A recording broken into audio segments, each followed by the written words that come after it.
নমস্কাৰ বন্ধুসকল, Assamese tech support YouTube চেনেলত আপোনালোকক স্বাগতম জনাইছোঁ। বন্ধুসকল, আজি আমি চাম চৰকাৰী চাকৰি আবেদন কৰোঁতে কেনেকৈ আছাম গেজেটি পাৰ্ট 9ৰ ষ্টেণ্ডাৰ্ড ফৰ্মখন শুদ্ধকৈ ফিল আপ কৰিব পাৰি। গতিকে ভিডিঅ'টো শেষলৈকে চাই থাকিব। বন্ধুসকল, এইখনেই হৈছে অসম চৰকাৰৰ ষ্টেণ্ডাৰ্ড ফৰ্ম অফ এপ্লিকেশ্যন, যাৰ মাধ্যমেৰে আমি যিকোনো চৰকাৰী চাকৰি অফলাইন আবেদন কৰিব পাৰোঁ। গতিকে আহকচোন চাওঁ কেনেদৰে শুদ্ধকৈ ফিল আপ কৰিব লাগে। বন্ধুসকল, আপোনালোকে নিশ্চয় দেখা পাইছে 2 বুলি আছে। এপ্লিকেশ্যনখন যালৈ প্ৰেৰণ কৰিব ইয়াত তেওঁৰ ঠিকনাটো উল্লেখ কৰিব।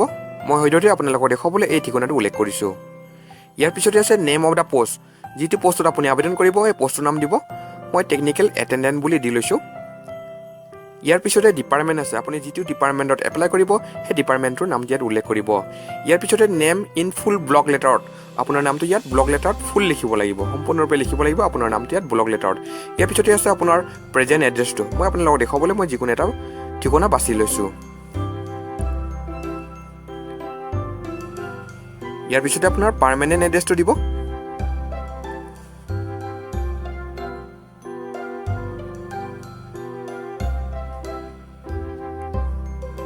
ইয়াৰ পিছতে আপোনাৰ দেউতা আৰু সম্পূৰ্ণ ঠিকনাটো দিব।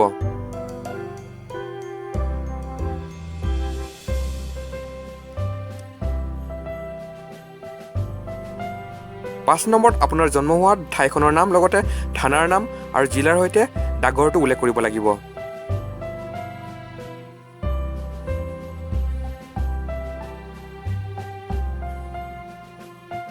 6 নম্বৰত আপুনি যদি ভাৰতীয় হয় তেন্তে কেনেকৈ সেইটো উল্লেখ কৰিব লাগিব।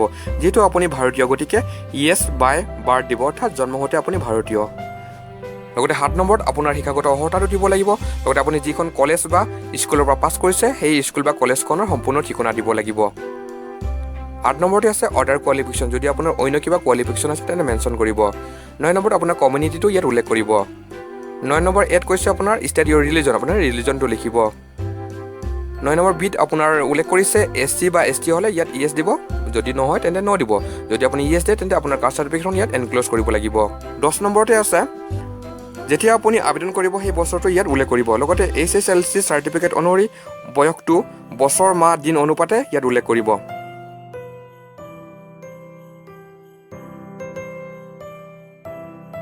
11 নম্বৰত আছে প্ৰেজেণ্ট অকুপেশ্যন, যদি আপুনি কিবা বৰ্তমান কৰি আছে তেন্তে ইয়েছ দিব, নহ'লে ন দিব। ইয়াৰ পিছতে আছে প্ৰিভিয়াছ এপইণ্টমেণ্ট, আপুনি যদি প্ৰিভিয়াছ কিবা এপইণ্টমেণ্ট পাইছিল তেন্তে ইয়েছ দিব, নহ'লে ন দিব। 13 নম্বৰ উল্লেখ কৰিছে আপুনি অসম চৰকাৰৰ অধীনৰ কোনো ডিপাৰ্টমেণ্টত টেম্পৰাৰী কিবা কৰিছিল নেকি, যদি কৰিছে ইয়েছ দিব, নহ'লে ন দিব। 14 নম্বৰত আপুনি NCC বা টেৰিটৰিয়েল আৰ্মি নাইবা হোমগাৰ্ড নাইবা চিভিল ডিফেন্স ভলণ্টিয়াৰ প্ৰশিক্ষণপ্ৰাপ্ত নেকি, যদি হয় ইয়েছ দিব, নহ'লে ন দিব। 15 নম্বৰত আপোনাৰ এমপ্লয়মেণ্ট ৰেজিষ্ট্ৰেশ্যন নম্বৰটো দিব। 16 নম্বৰত উল্লেখ কৰিছে আপোনাৰ পৰিয়ালৰ কোনোবা সদস্য গভ বা ছেমি গভটৰ অধীনত চাকৰি কৰে নেকি, যদি কৰে ইয়েছ দিব, যদি নকৰে তেন্তে ন দিব। যদি ইয়েছ বুলি দিয়ে তেন্তে সম্পূৰ্ণ ডিটেইলছ দিব লাগিব। 17 নম্বৰত উল্লেখ কৰিছে ফেমিলি ইনকাম চাৰ্টিফিকেটখন যদি লাগে বুলি এডভাৰটাইজমেণ্টখনত উল্লেখ কৰিছে তেন্তে দিব, আৰু যদি নাই উল্লেখ কৰা তেন্তে দিব নালাগে। 18 নম্বৰত যদি এডভাৰটাইজমেণ্টখনত এক্সামিনেশ্যন চেণ্টাৰটো উল্লেখ কৰিছে তেন্তে ইয়াত উল্লেখ কৰিব, আৰু যদি উল্লেখ কৰা নাই তেন্তে আপোনালোকে ইয়াত দিব নালাগে।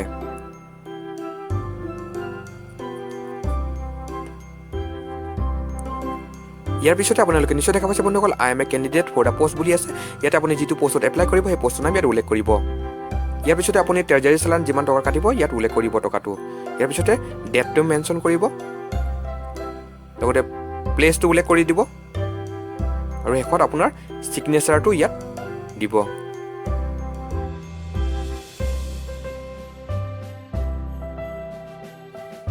অৱশেষত আপোনাৰ ৰিচেণ্ট পাছপৰ্ট চাইজ তোলা ফটোখন আঠা লগাই ইয়াত পেষ্ট কৰি দিব।